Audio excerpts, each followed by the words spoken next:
در حضرت موسی بود یک زن میگه پیش موسی آمد، گو موسی اینی ارنبت ذنبا، موسی تو پیغمبر خدا هستی، من یک گناه بی نهایت وزنی کردم.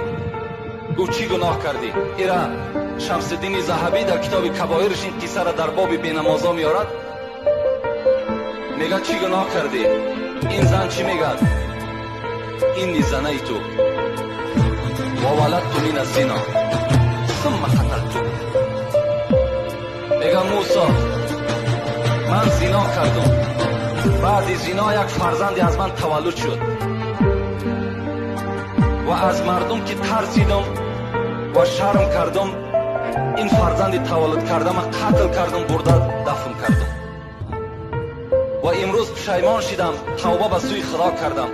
حضرت موسی دعای تر خدا میشنود، دعا کن که خدا مغفرت گناه مرا کند. حضرت موسی با شنیدن این گناه چی گفت؟ اخرجی یا ایتها الفاجره، ای زن زناکار، ای زن بدبخت، از پیش من دور شو. حتی لا تنزل من السماء نارا فتحرقنا بشومکی، تا که از کثافتی تو، از بدبختی تو بالای سر ما آتش از آسمان نریزد و ما هم در عذاب تو گرفتار شیم.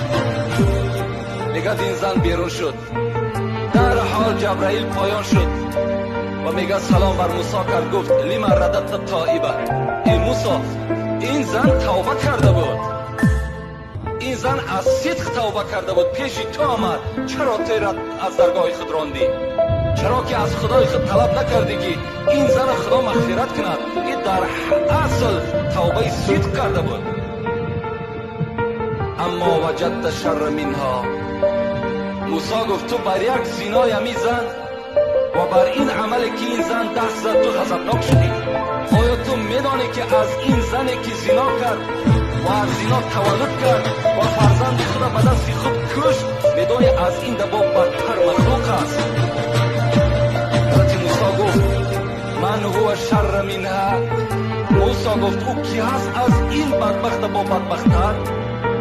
حضرت جبرائیل میگه گفت تارک الصلات، آدم بینماز. آدم بینماز گفت از این زن بدتر است، از این زنی که زنا کرد، تولد کرد، به دست خود کشت، از این دیده این بینماز بدتر است.